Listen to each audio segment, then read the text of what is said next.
The seat scraped against the metal floor, and every head in the room turned. I did not look back.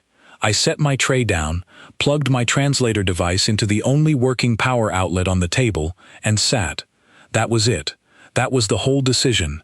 No grand plan, no death wish, no deep philosophical reasoning about interspecies diplomacy. The outlet worked. I sat. I had been on Conclave Station Meridian 9 for exactly 4 hours and 17 minutes when I committed what everyone would later describe as either the bravest or the most ignorant act they had ever witnessed from a new arrival. Depending on who you asked, both answers were correct. My name is Calvin Hart. I was 26 years old, freshly assigned to the Sol Diplomatic Corps, and I had just completed the longest full jump of my life. 41 hours in a transit pod that smelled like recycled air and someone else's anxiety. I had a translator earpiece, a diplomatic badge that still had the protective film on it, and exactly zero experience dealing with alien species in person. I had studied them. I had read every file, every cultural brief, every behavioral report in the core database. But reading about a 6'8" obsidian-scaled Kethra female with amber eyes and a documented kill record was very different from sitting 18 inches away from one. Commander Voss had grabbed my arm before I even reached the entrance to the Commons cafeteria. "Harte," he said. His voice was low and controlled, the kind of low and controlled that meant he was working hard not to shout. "Do you see the table at the far end of the hall? The one with the empty ring around it?" I looked. The Commons cafeteria on Meridian 9 was enormous. A wide, circular space with tiered seating, climate zones for species that needed different atmospheric pressures, and a food distribution system that could produce nutrition for 43 known biological categories. It was always full. Beings of every shape, size, and atmospheric requirement moved through it constantly, filling every bench, every booth, every corner, except one. There was a table near the eastern wall that sat completely alone in a circle of empty space. No one sat within 3 rows of it. Beings walked past it the way water moves around a stone in a river, automatically, without even thinking about it. It was as natural as breathing to them. Avoid that table, go around, do not approach. At the center of that empty space sat a single figure. She was tall even while seated. Her scales were the deep black of deep space, with faint blue-green lines running along her jaw and down the back of her neck, bioluminescent markings that pulsed very faintly, like a slow heartbeat. Her eyes were amber, wide-set, and completely, unnervingly still. She had a crest of narrow bone ridges that ran from the top of her skull down to between her shoulder blades, and her hands, resting on the table with perfect calm, ended in claws that were darker than the rest of her, almost charcoal, slightly curved. She was eating something from a sealed container, picking it apart with one claw, eating slowly and without any apparent interest in her surroundings. Except that she was aware of everything. I could feel it, even from across the room. The way her eyes moved without her head moving. The way her posture never quite relaxed, not even by a degree. She was not ignoring the room, she was monitoring it, the way a mountain monitors a valley. "That is Scareth Veldon," Voss said. He said the name the way you might say the name of a difficult natural phenomenon. A volcano, a deep ocean trench. She is the Kethra Empire's senior diplomatic representative on this station. She has been here for 3 years. In those 3 years, she has killed 11 beings in formal honor duels. 7 more deaths are associated with her through what the Kethra call unofficial disputes, though none were prosecuted because Kethra honor law is recognized under Conclave Charter. 18, I said. "Do not do math about it," Voss said. "Listen. You are going to take your food, and you are going to sit in Sector 4, near the Ulm delegation, and you are going to eat quietly, and not make eye contact with anyone, until I come back for you. Do you understand?" "Why does she sit alone?" I asked. Voss looked at me, the way a man looks at someone who has just asked why fire is hot. because every sentient being on this station, with any sense of self-preservation, stays away from her. You are going to do the same. He left. His lunch meeting with the Vreth trade representative was apparently more urgent than babysitting a rookie who had, until that moment, shown no signs of being a problem. I went to get my food. The Commons distribution line was long and slow. I picked up a standard human nutrition tray. The Corps had arranged for human-compatible food to be stocked on the station, which I was genuinely grateful for, and I looked around for a seat in Sector 4. Every seat in Sector 4 was full. I walked to Sector 3, also full. The Ulm Collective's gas pods were drifting through Sector 2, which meant the atmospheric content there was adjusted for their biology and slightly uncomfortable for humans if you stayed too long. Sector 5 was the Vreth zone, and I had been specifically briefed not to sit in Vreth territory without an invitation because it implied a social challenge. My translator device beeped. Low battery. I looked around for an outlet. There were charging ports built into many of the tables throughout the cafeteria. I checked the nearest one, occupied by a Vreth delegate's equipment. The next one was broken, a small damage sticker on it from the maintenance crew. The third port I found was in a table in Sector 1, near the center of the hall, already in use. And then I saw it, the fourth available port. Fully functional, clearly open, attached to the table at the far eastern wall. The empty table. I stood there for a moment. My translator had about 40 minutes of battery left before it would stop working, and without it, I could not understand a single word spoken to me by any non-human on the station. I was not yet cleared for neural link translation, which required a medical procedure and a 3-week adjustment period. Without the earpiece, I was effectively deaf and mute in a room full of 43 species. I walked to the eastern table. I set my tray down. I plugged in the translator, and I sat. The silence that moved through the cafeteria was not total. The station was always noisy, always humming with the sounds of dozens of species communicating in dozens of frequencies. But the particular quality of noise nearest to me changed. I felt it more than heard it. A kind of collective intake of breath from every species within visual range. Antennae folded back on the Vreth side of the room. The Ulm pods dimmed slightly, which I would later learn was their equivalent of a sharp inhale. A pair of goal traders near Sector 2 actually stood up and moved further away, not quickly, but with purpose. I unwrapped my food and started eating. My hands were steady. I was mildly proud of that. For almost 2 full minutes, nothing happened. I ate. My translator charged. The room slowly, cautiously returned to its normal noise level, and the figure across the table from me continued eating, her amber eyes moving at that same slow, controlled pace across the room. Then she stopped. She set down her container. She turned her head toward me. Not quickly, not suddenly. The movement was precise and deliberate, the way a compass needle settles toward north. Her eyes landed on me and stayed there. I kept eating. The silence stretched out between us. I could hear my own heartbeat. I was aware, with complete clarity, that this being had ended the lives of at least 11 others in formal combat. I was also aware that I could not get up and leave now without it meaning something. I did not know enough about Kethra culture yet to know exactly what it would mean, but I was fairly certain that standing up and walking away from a predator species the moment they looked at you was not the signal you wanted to send. So I looked up from my food, and I met her eyes. They were extraordinary up close. Not just the color, amber lit from within, shifting between gold and brown, with a depth that suggested the eyes were doing far more than simply receiving light. They were processing, categorizing, running through calculations at a speed I could not follow. She spoke. Her voice was lower than I expected, and the translator took half a second to catch up, which meant I heard the Kethra original first, a layered sound, like 2 voices speaking slightly out of sync with each other, one in the chest and one in the throat. Then the translation clicked in. "You are not going to move," she said. It was not a question. "I was going to finish eating first," I said. Another pause.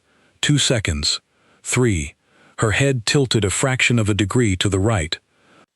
"You are the third human I have met in my career," she said. The first two flinched when I looked at them. "I almost did," I said, "for what it's worth." Her eyes did not blink. I had read in the cultural brief that Kethra blinked very rarely. Their eyelids function differently, protecting the eye in high-intensity environments rather than keeping moisture levels balanced. The result was a gaze that felt continuous and complete, like being watched by something that had no intention of looking away. "Why did you sit here?" she asked. I pointed at the power outlet. My translator was dying. She looked at the outlet. She looked back at me.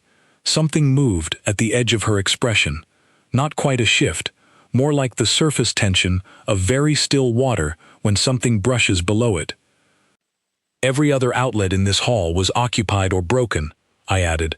"I need the translator to function on this station.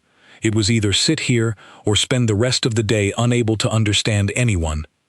"And you chose to sit here," she said, "next to me." "It was a practical decision," I said. "It was," she agreed. "No one else on this station has made it in 3 years." I thought about that, about what it said about the other beings on the station, and also about what it said about her. About sitting here for 3 years while an empty ring formed around you, and no one crossed it, and no one asked why, and no one simply sat down because they needed a place to plug in a translator. "That sounds lonely," I said. The words came out before I finished thinking about whether they were a good idea. I heard them land in the air between us, and I braced for whatever was coming. What came was not what I expected. She was quiet for a long moment. Then she said, "I did not expect a human to say something true within the first 5 minutes." I looked at her carefully. "Is that unusual?"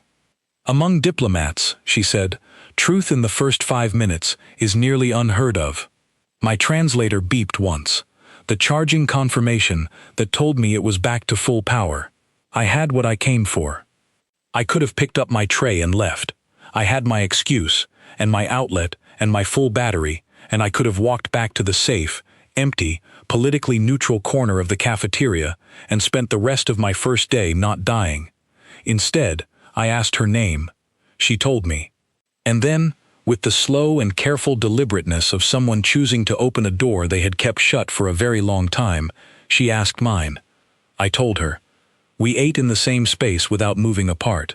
I would find out later that Commander Voss had tried to signal me 4 times across the cafeteria. That a junior gold diplomat had quietly placed a discreet bet on my survival odds with 2 other station residents. That the entire eastern section of the Commons had spent the better part of an hour watching us with the focused, still attention of people witnessing something they did not have the right category for. But right then, I just knew that her name was Skarath Veldon, that she had been on this station for 3 years, surrounded by empty space, and that she had just called me something true. That felt like enough for a first day. When I finally stood to leave, she did not move. But as I picked up my tray, she said one word that my translator caught clearly, though I did not yet know what it meant. "Don." I nodded, as if I understood. I walked back across the cafeteria. Every eye in the room tracked me. I kept my pace even and my expression neutral, the way the Corps had trained me, and I did not let any of them see that my hands had finally, quietly, started to shake. Back in my quarters, I found 17 unread messages from station personnel waiting for me. Commander Voss's message was at the top. The subject line read, "My office, now." And on the floor, just inside the door, was a small flat object, dark, hexagonal, etched with a pattern I did not recognize, smooth to the touch, warm, like it had been held recently. I picked it up. I did not know what it was yet. But when Voss arrived at my door 2 minutes later and saw it in my hand, he went very, very pale. "Where did you get that?" he asked. "It was under my door," I said. He stared at it for a long moment. Then he looked at me with the expression of a man who has just realized the new rookie is going to be either the best thing or the worst thing that has ever happened to his career, and he cannot yet tell which. "Do you have any idea what that means?" he asked. No, I said honestly. He exhaled slowly. Of course you don't, he said. Come inside. Sit down. This is going to take a while. The token was about the size of my palm, perfectly flat on one side, and engraved with a pattern of interlocking angular lines on the other. The material was not metal exactly. It had a slight give to it, like hardened resin over something denser, and it held warmth better than metal should. The engravings were Kethra script, old formal dialect according to the translation database, and when I ran them through the system, the closest approximation it returned was, "Under this name, I stand." Voss sat across from me in my quarters with his hands folded and his expression set to controlled frustration, which I would learn was his default setting when dealing with situations that had gone sideways faster than protocol could address. A Kethra honor token, he said, is not a gift. It is not a greeting, it is not a friendly gesture of any kind, it is a declaration. When a Kethra gives one of these to another being, they are publicly and legally, under conclave founding charter, declaring that being to be under their personal protection and their personal honor. What does that mean practically? I asked. It means that Scarath Veldon has staked her reputation on you, he said. Her reputation, her standing before the Conclave Council, and by extension, the honor of her entire diplomatic delegation. If you behave in a way that violates Kethra honor codes, if you lie in a formal setting, if you mislead another party during official proceedings, if you are caught in a deception that she has implicitly vouched you would not commit, then her honor is compromised, and Scarath Veldon does not allow her honor to be compromised. She challenges the person who caused it, I said. She challenges the person who caused it, he confirmed, which in this scenario would be you. I looked at the token in my hands. She gave this to me after a single conversation. I am aware of that, Voss said. It is, to put it mildly, extraordinary. In documented Kethra diplomatic history, the honor token has been extended to non-Kethra beings exactly twice, both times to beings who had performed acts of significant courage or significance over extended periods of interaction. He looked at me. You sat next to her at lunch. I needed the outlet. Voss closed his eyes briefly. When he opened them, his voice was very even. The other species on this station are going to notice this. They already are. By tomorrow morning, every delegation here is going to know that you carry that token. Some of them will be curious, some of them will be suspicious. And the Vreth, he stopped. The Vreth what? I asked. The Vreth trade block, he said carefully, has had a complicated relationship with Scarath Veldon for a long time. She has blocked 3 of their major resolutions in the past 2 years by citing procedural violations. They do not like her. They also fear her enough not to move against her directly. He looked at me again. They have no such fear of a rookie human attaché. I set the token down on the table between us. Are you telling me I'm in danger? I am telling you, Voss said, that you walked onto this station this morning, and by this evening you have managed to acquire both the protection and the scrutiny of the most politically significant and personally dangerous individual on Meridian 9. For a man who arrived 4 hours ago, that is a remarkable achievement. He stood. I am also telling you not to lose that token and not to do anything else unusual until I have had time to figure out what on earth we are dealing with. He moved to the door, then paused. Why did you talk to her, Harte? Truly. I thought about it honestly, about the outlet, about the empty ring of space around her table, about the way she had said that truth in the first 5 minutes was nearly unheard of among diplomats. She was sitting alone, I said, and she had been for 3 years. That seemed like something worth changing. Voss looked at me for a long moment. His expression did something complicated that I could not entirely read. Get some sleep, he said. You are going to need it. He left. I sat alone in my quarters with the token on the table and 17 unread messages on my screen, and the specific, focused kind of quiet that settles in after a day that has gone somewhere you did not expect. Through my small porthole, the neutron star that Meridian 9 orbited pulsed with slow, regular light. Not enough to read by, just enough to remind you that space was very old and very large and did not particularly care about the daily concerns of diplomatic rookies. I picked up the token again. Under this name, I stand. I did not know yet what I had started. I did not know about the Vreth resolution that was coming, or the political fracture that was spreading through the Kethra Empire, or the 11 conversations I would have with Scareth over the next 2 weeks that would shift the course of my life in directions I could not have predicted. I only knew that she had called me Don, and that I had not yet found out what it meant. I fell asleep with the token on the table beside me. The station hummed around me, alive with the breathing and communication of 43 species going about their complicated business. Tomorrow was going to be interesting. I did not know then just how much of an understatement that was. The word Don did not appear in any of the standard Kethra language databases accessible to the core.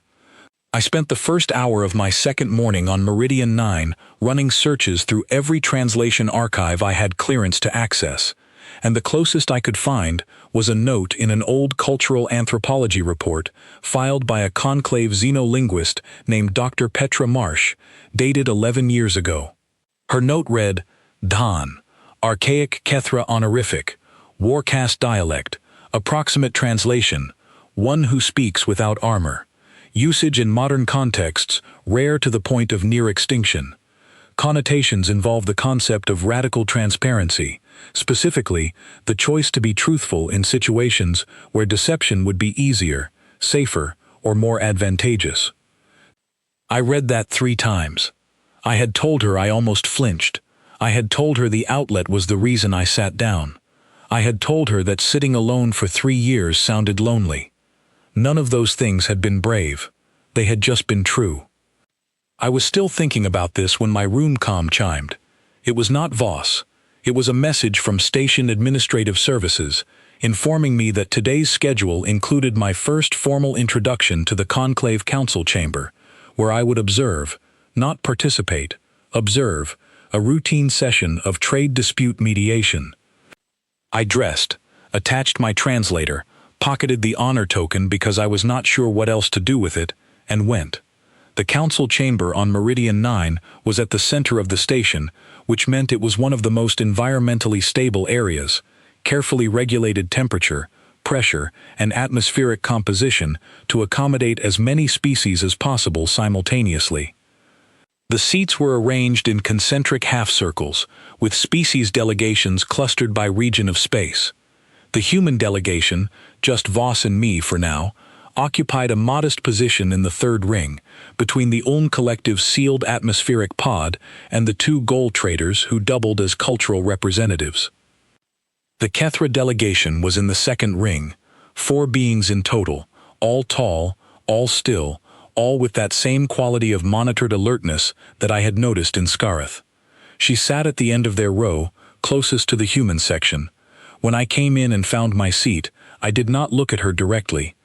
But I was aware of her, the way you are aware of a very quiet and very large thing that is sharing your space.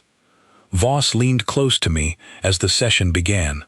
You observe, you do not speak, you do not react visibly to anything. If anything confuses you, you write it down and ask me later. Are we clear? Clear, I said. The session was about trade access. Specifically, it was about a resolution proposed by the Vreth trade bloc that would restructure the tariff system governing goods moving through the 3 smaller transit corridors used primarily by non-block species. The Vreth representative, a massive insectoid being named Counselor Dreg with a carapace the color of old bronze and a translator unit built directly into his exoskeleton, presented the resolution in precise, formal language. I listened carefully. I had spent enough time in economics courses at the Core Academy to follow the structure of a trade argument, and as I listened, something began to bother me in a quiet and specific way. The resolution was about tariffs. The language was detailed and procedural and carefully neutral, but the net effect, the practical outcome of the numbers being proposed, was that the tariff burden on the 3 smaller corridors would increase by between 40 and 60% depending on cargo type. Those corridors were used almost exclusively by the Pelhari, the Sen, and the Dorak, 3 species with smaller economies, limited political representation on the council, and no bloc affiliation. The Vreth were, in plain language, proposing to make it significantly more expensive for 3 smaller species to trade through the station. The language of the resolution called this a rebalancing of transit cost structures, but the outcome was the same regardless of what you called it. I wrote in my notepad, "Is this as one-sided as it looks?" I passed it to Voss. He read it, wrote back, "Yes, but it is legal and procedurally correct. There is nothing to be done." I looked at the 3 small delegations in the outer ring. The Pelhari were a quiet species, gray-skinned and slight, with large dark eyes that blinked often. Their representative was watching the proceedings with a stillness that I recognized, the stillness of someone absorbing bad news that they knew was coming and had no power to stop. I thought about the 3 years of empty space around a table in the cafeteria. I looked, without meaning to, at Scareth. She was not looking at me. She was watching the Vreth representative with an expression that was completely still and completely unreadable and told me absolutely nothing about what she was thinking. But I noticed, at the edge of my vision, that the claw on her left hand was tapping the surface of the table. Once, soft, and then stopping, tapping once more, then stopping again. I had no idea if that meant anything. I wrote it down anyway. After the session, as the delegations filed out, I hung back on the pretense of reviewing my notes. Most beings left quickly. The Kethra delegation moved as a group, except for one. Scarath stopped at the edge of my row. "You were listening," she said. "That was the point," I said. "Not everyone here listens," she said. "Many observe without hearing. You heard the numbers." I did not ask how she knew that. She had been watching the room the whole session, whether anyone thought she was looking at them or not. "The numbers were not balanced," I said. "No," she said. "They were not."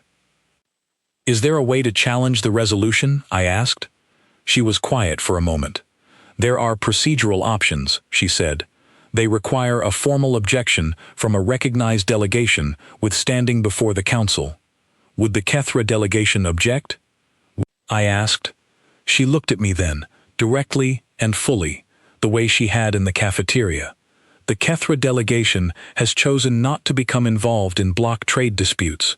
Our position on the council requires us to maintain neutrality on economic matters that do not directly involve our space." "That sounds like something you read from a protocol document," I said. Something shifted in her expression. Not anger, something more complex than anger. "It is," she said quietly. "It is exactly that." She walked away. I stood in the emptying chamber with my notepad in my hand and the token in my pocket, and a very specific understanding settling into my thinking. The understanding that there were things being done here that everyone could see and no one was saying, and that the gap between those 2 facts was where all of the real damage was being done. I found Voss outside the chamber. "I want to file a formal observation report on the Vreth resolution," I said. He looked at me. "Harte.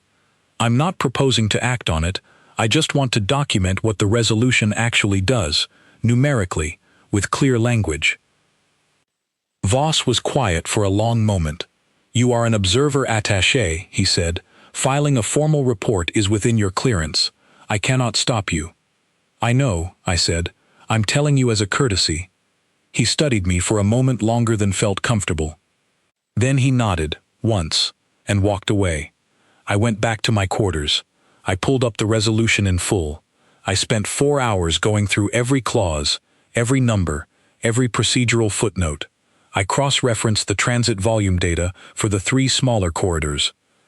I pulled up the Pelhari economic reports from the last cycle, the Sen trade records, the Dorak cargo filings. By the time I finished, I had a clear, documented, numerically precise picture of exactly what the Vreth resolution would do to 3 species that had no one speaking for them. I also had something else. Buried in the footnotes of the Conclave founding charter, in a procedural annex that had not been formally cited in council proceedings in 47 years, I found a clause. I read it once. Then I read it again, very slowly. I did not yet know what I was going to do with it, but I saved the document, closed my screen, and sat back in my chair. The station hummed around me. The neutron star pulsed outside my porthole. I thought about Scareth saying, "Not everyone here listens. Many observe without hearing." I thought about what it meant to sit beside someone that no one else would sit beside, and I thought about the fact that the next full council session, the one where the Vreth resolution would be put to a formal vote, was in 3 days. 3 days was enough time. I opened a new document and started writing. I did not sleep well that night, not because I was afraid, exactly, but because my mind would not stop moving. I kept turning the resolution over in my thinking, running through the numbers again, checking and rechecking the clause I had found in the charter annex. I kept coming to the same conclusions. The math did not change. The language did not change. The Vreth resolution was going to pass. It was legal. It was procedurally correct. And it was going to do significant economic damage to 3 species that had fewer resources, fewer allies, and fewer voices than the bloc. Voss found me in the station library at 6 in the morning, going through archived council voting records. "You have been here since 4, he said. It was not a question. "The Charter Annex," I said. "Clause 19, Section 4. The Clause of Witness Truth. Have you ever seen it invoked?" He sat down across from me.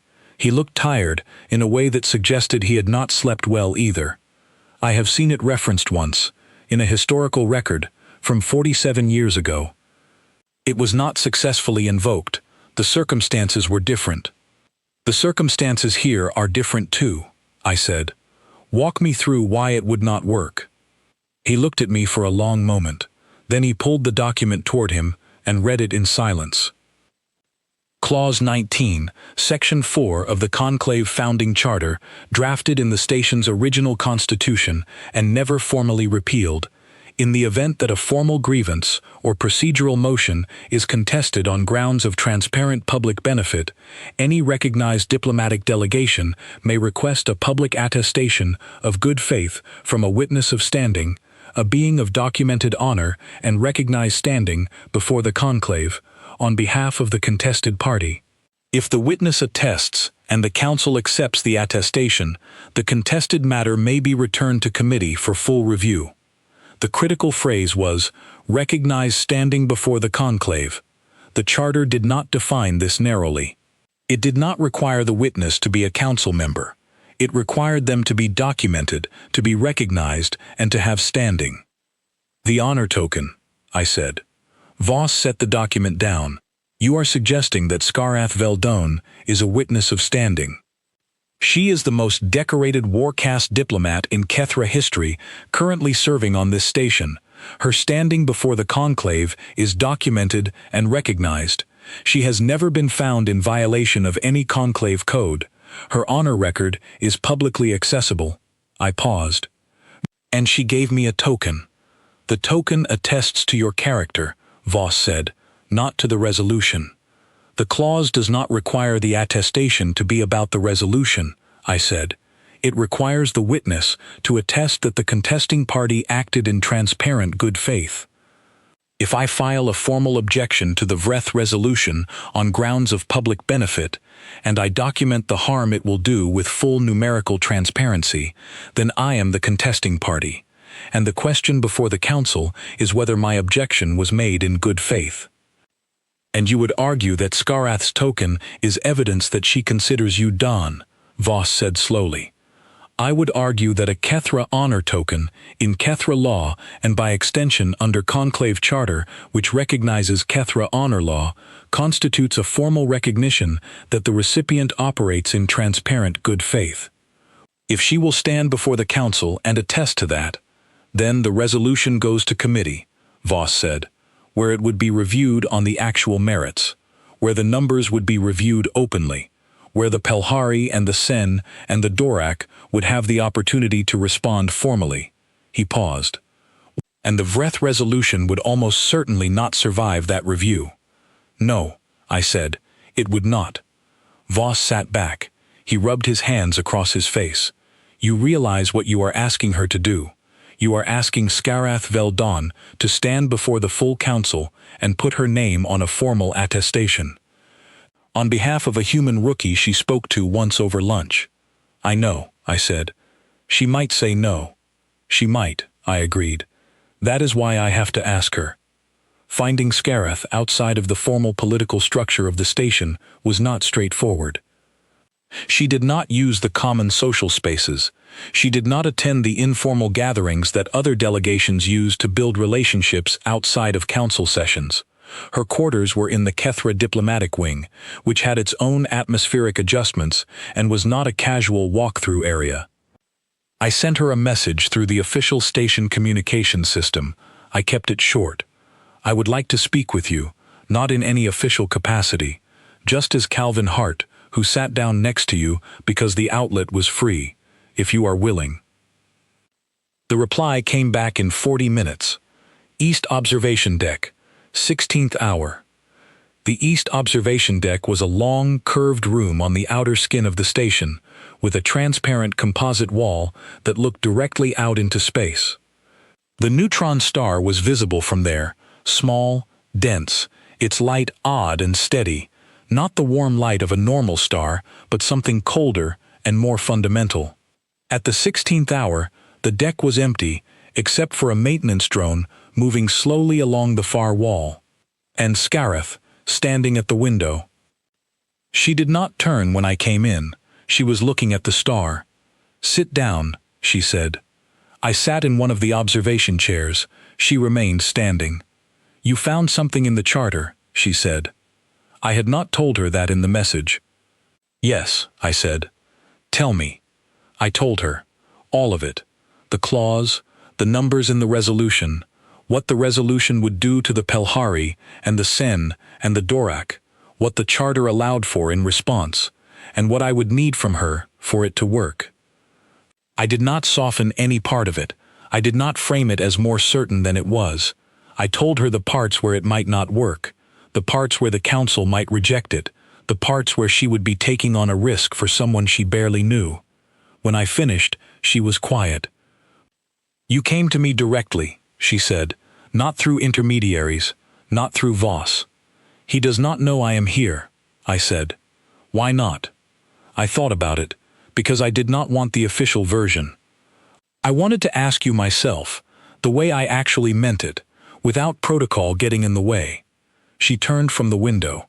In the light from the neutron star, her bioluminescent markings were more visible than they had been in the cafeteria, brighter, almost, pulsing at a slightly faster rhythm. I did not know if that meant she was agitated or thoughtful or something else entirely. I did not have enough data. If I attest before the council, she said, I will be taking a formal position in a block trade dispute that the Kethra delegation has policy against touching. I know, I said. My position here would become more complicated. The Vreth will not forgive it. I know. And you are asking me to do this based on a conversation in a cafeteria and the fact that you told me the truth about the power outlet. I am asking you, I said carefully, because you gave me a token that I did not ask for and did not earn, and I think you gave it to me because you needed to know if there was something worth standing for. I am telling you that there is. The Pelhari representative was sitting in that council session today, watching the numbers go wrong, and had no way to stop it. She knew it was coming, and she had no one. I stopped. You know what it is like to sit there with no one. Scarath was very still. The neutron star pulsed outside. You use truth the way a weapon is used, she said finally. Not to harm, but with precision. I use it because it is the only thing I know how to use, I said. I am not a good enough diplomat yet for anything else. Another silence. Long enough that I began to accept the possibility that the answer was no. Long enough that I started thinking through what else I could do, what other options existed. Then she said, "I will need to see your documentation." I handed her the folder I had brought. She took it. She opened it and read, with the same total focus she brought to everything, moving through my report on the resolution, the charter clause, the numerical breakdown, the legal argument. She read for 11 minutes by my count. Then she closed the folder. "Your numbers are correct," she said. "Your reading of the clause is defensible." She looked at me. "It is not certain. The council may reject the attestation on procedural grounds. There are 3 members of the review board who have close relationships with the Vreth block." "I know," I said. "You are asking me to risk a significant amount on an uncertain outcome," she said. "Yes," I said, "I am, and I know that I am asking you, not telling you. If the answer is no, I respect that. I will find another way, or I will fail trying." "What other way?" she asked. "I do not know yet," I said honestly, "but I will find something." She looked at me for a very long time. Then she said, "In Kethra, first," the old formal dialect, something that my translator worked hard on, and rendered as, "a being who does not know the way, but walks forward regardless." "There is a Kethra word for this." "What is the word?" I asked. She said it. The translator gave me, "the beginning of something true." Then she said, "In Galactic Standard, I will attest." I let out a breath I had been holding for longer than I realized. "Thank you," I said. She shook her head slightly. "Do not thank me yet. Thank me if it works.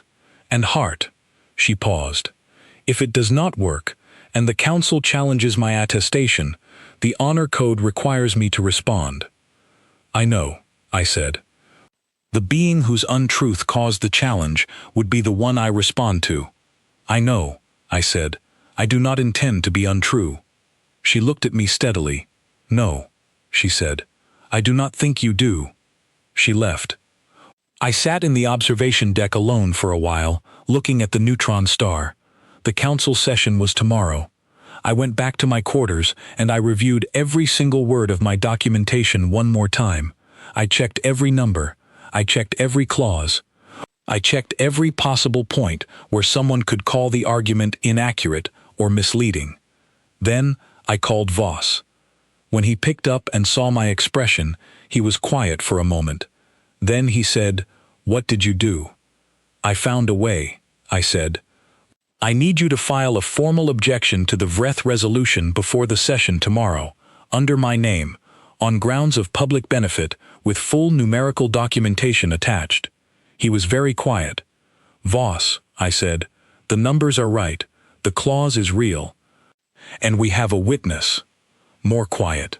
Then, slowly, "Skarath." "Yes," I said. He was silent for what felt like a long time. When he spoke again, his voice was different, not the controlled frustration I was used to, but something more careful. Something like a man deciding whether to step onto a bridge he is not certain will hold. "This could go wrong in a dozen different ways," he said. "I know," I said. "And you want to do it anyway."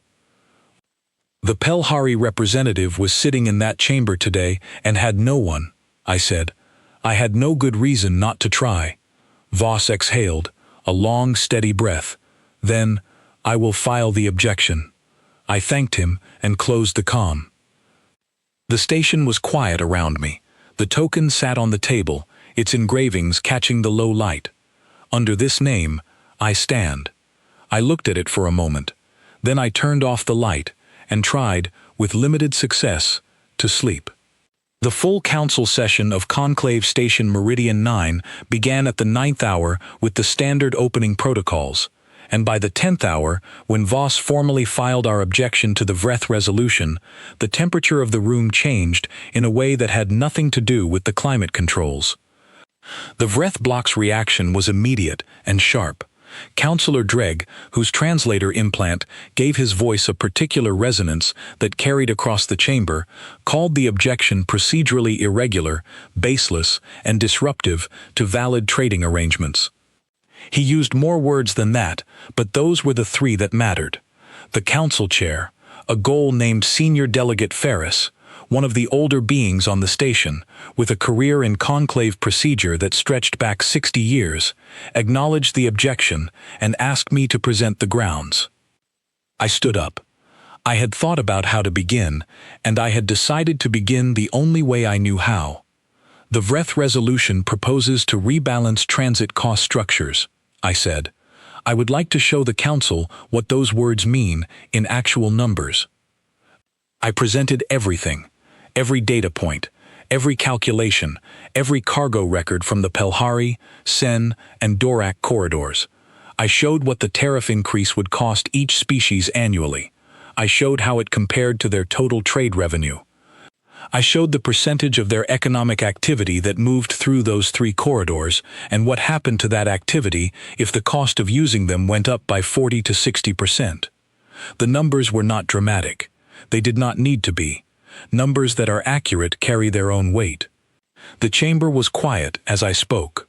Real quiet, not polite quiet, but the quiet of people actually listening. When I finished, I looked at Counselor Dreg.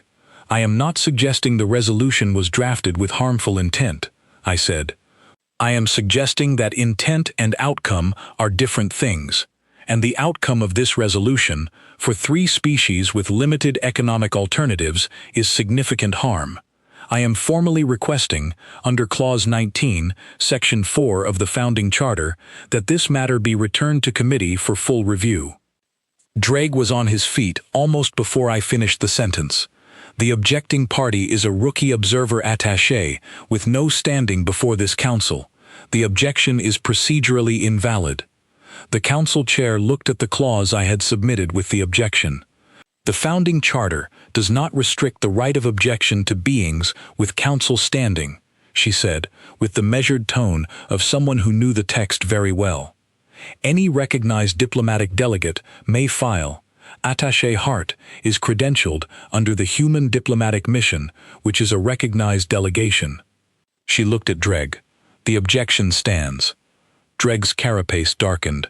Not a color shift I had learned to read yet, but the gold delegate beside me leaned back slightly, which told me enough. The clause requires a witness of standing, he said. I presume the objecting party will be unable to produce one. I looked at Scarth. She stood. The chamber went very still. She did not look at me. She looked at the council, at the chair, and then she let her gaze move, briefly and deliberately, to every delegation in the room.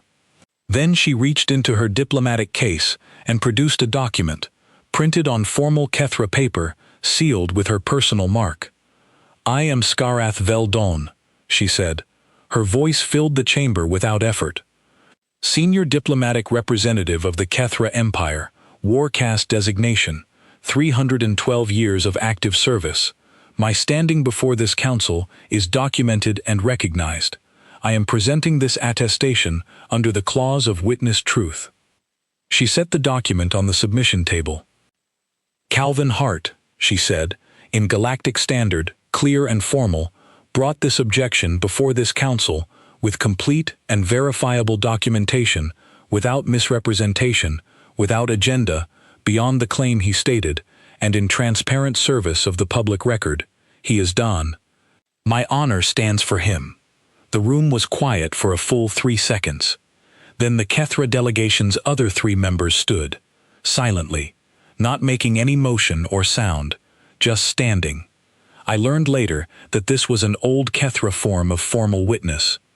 When the senior representative made an attestation of honor, the delegation rose in acknowledgement. They were not adding their own attestations, they were simply saying, "We saw this, we are here, this happened." Counselor Dreg spoke before the echo had finished. The Kethra delegation has no standing in block trade matters under the agreed neutrality provisions. The clause of witness truth predates the neutrality provision by 230 years. the council chair said. They do not conflict. The clause requires no active position on the trade matter. It requires only attestation of the contesting party's good faith. She looked at the document. She looked at me. She looked at Dreg. The attestation appears to meet the requirements of the clause. This matter is returned to committee for full review. The vote on the resolution is suspended pending the outcome of that review. She struck her formal marker on the table. This session is adjourned. Drega said something into his translator that came through as static, which meant either the translation was too complicated or he had chosen not to have it translated. He gathered his delegation with rigid, deliberate movements, and they left the chamber through the side exit without speaking to anyone. The room began to move around me. Voices, movement, the shuffling of the OLN-pods, the clicking of goal communication. I sat very still. Voss put his hand on my shoulder. He did not say anything for a moment. Then he said, quietly, "The committee review will be transparent. The numbers will be reviewed openly. The 3 delegations will have representation." He paused. "You know the resolution will not survive that." "That was the point," I said. "Yes," he said. "It was." Across the chamber, the Pelhari representative was speaking with 2 other delegates. Her large dark eyes moved briefly to me. She did not do anything dramatic. She simply paused her conversation for a fraction of a second, and in that pause, she blinked, slow and deliberate, all 4 of her eyelids in sequence. I found out later from a cultural database that a 4-lid blink in Pelhari body language was a formal expression of significant gratitude, the kind reserved for important moments. I nodded back. I did not know if it was the right response, culturally, but it was the honest one. The chamber cleared. I was one of the last ones left, still collecting my notes. Skarath stopped beside my row on her way out. She did not sit, she just stopped. "The committee will ask the 3 delegations to present their economic data formally," she said. "They should be prepared." "I will make sure they have access to everything I compiled," I said, "and anything else they need." She nodded. Then she said, "The Vreth will not forgive this. I know. They will look for a response that does not involve the charter," she said. "Something less formal, more direct." I looked at her. "Are you warning me?" "I am informing you," she said. "There is a difference. A warning implies I believe you will not handle it. I am informing you because you should know." "Thank you," I said, "for the attestation." She looked at me with her steady, unblinking gaze. "You gave me something to attest to," she said. "That is not a small thing." She left. I sat there for another moment. The chamber was empty now, just the hum of the station's systems and the distant pulse of the star outside the composite walls. My comm chimed, a message from an address I did not recognize. I opened it. It was from the Sen delegation, short, formal, 1 sentence. "We would like to speak with you, at your earliest convenience, about the possibility of extended human diplomatic representation." I stared at it. Then I forwarded it to Voss, with a note that simply read, "I think we may be busier than expected." I put my comm away. I gathered my notes. I walked out of the chamber and into the corridor, and I stood there for a moment, looking at the ordinary, busy, 43-species life of the station moving around me. Someone had slid a small folded piece of material under my arm as I passed, a Dorak, moving quickly, not stopping. I unfolded it. It was a piece of Dorak craft material, the kind they used for significant communications, and drawn on it in their symbol language, translated imperfectly but clearly enough, was something that roughly meant, "You were heard." I folded it carefully and put it in my pocket with the honor token. The Vreth response would come. Skarath had said so, and she was not wrong about things. Whatever form it took, it was coming, and it would not be polite or procedural. I was aware of that, with a clarity that was not quite fear, but was adjacent to it. But right now, in this specific moment, 3 species that had come into a council session this morning with no one were leaving it with a committee review and a transparent record, and the knowledge that their numbers had been read aloud in the chamber where it mattered. That was real. Whatever came next, that was real. I walked back toward the human diplomatic wing. Voss was waiting outside the door, leaning against the wall with his arms crossed, and the expression of a man who had watched something unexpected happen and was still deciding how he felt about it. "The send message," I said. "I saw it," he said. "Are we going to respond?" He was quiet for a moment. Then, "Yes," he said. "We are going to respond." He pushed off the wall. "You should also know that I have received 3 messages in the last hour from beings I have not heard from in 2 years. All of them want to meet. Quietly." "Because of the session?" I asked. "Because of what you did in the session," he said. "There is a difference." He looked at me. "You understand that what you did today is going to follow you. Not just here. The record of this session goes into the Conclave archive. Other stations, other councils, other delegations are going to read it." "I know," I said. "You do not seem particularly worried about that." I thought about how to answer that honestly. "I did not do anything complicated," I said finally. "I read the numbers. I read the charter. I asked someone to stand up for something true. That is it." Voss looked at me for a long time. Something in his expression shifted. Something that had been cautious and measuring since I arrived yesterday became, very slightly, less so. "Go get lunch," he said. "You look like you have not eaten since this morning." "I have not," I admitted. He almost smiled. "Go," he said. "Come back in an hour. We have meetings to schedule." I went to the cafeteria. It was the middle of the day, and the room was full, the way it always was. Every species going about the business of feeding themselves, and communicating, and existing in the complicated way that all beings do when they share a space. I got my tray. I looked for an outlet. I did not need one. My translator was fully charged. I had checked it before the session. I looked at the eastern table anyway. Skarath was there. Same seat, same stillness. The empty ring around her was exactly as it had always been. No one within 3 rows, everyone moving around her like water around a stone. I walked across the cafeteria. I sat down. She looked at me.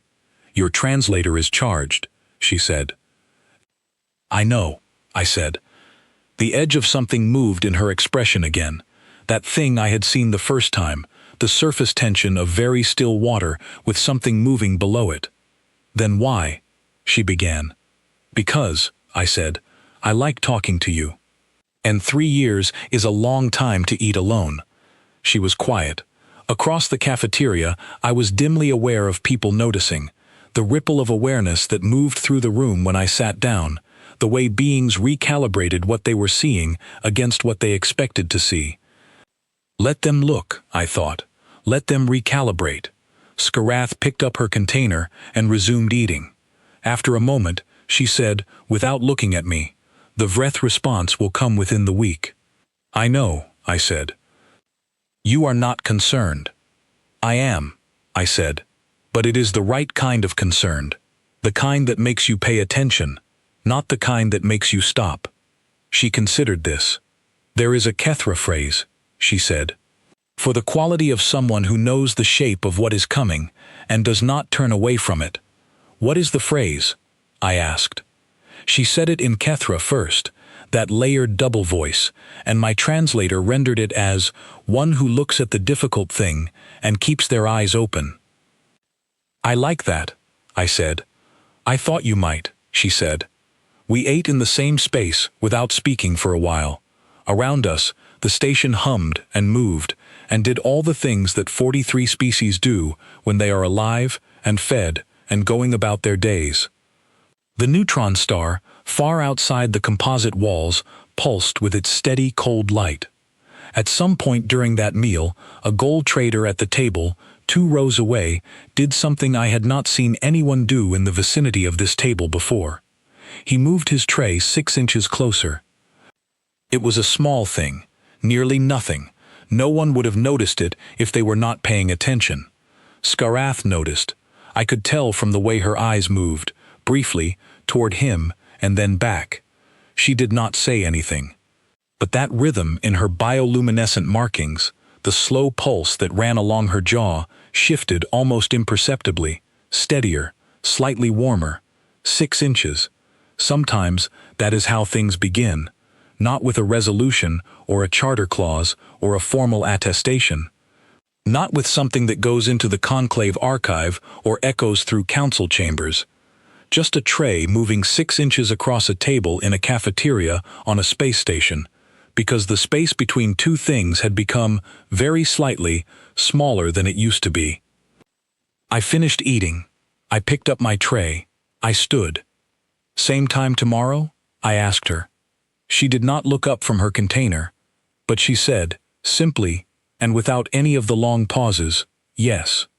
I walked back across the cafeteria.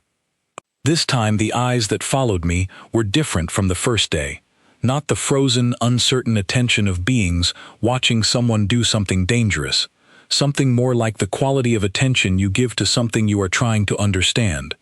I did not have all the answers. I did not know what the Vreth would do, or how the committee review would go, or what the Kethra isolationist faction would make of Skarath's attestation, or what 3 species asking for human diplomatic support would mean for the next 5 years of my career. I knew that the work was real. I knew the numbers were correct. I knew that Skarath Veldon had stood in a full council session and said, in front of every species on this station, "This being is Dhan. My honor stands for him." I knew that I had sat down at an empty table because the outlet was available, and everything that followed had come from that. Voss was in the diplomatic wing when I returned. He handed me a cup of actual coffee, real, not synthesized, which on this station meant someone had spent real resources, without saying anything. I took it. "Thank you," I said. "Do not thank me," he said. "You are going to be doing most of the work from here on." "I know," I said. He nodded. He looked, for the first time since I had met him, like a man who was not actively bracing for something to go wrong. "Good," he said. And then we got to work.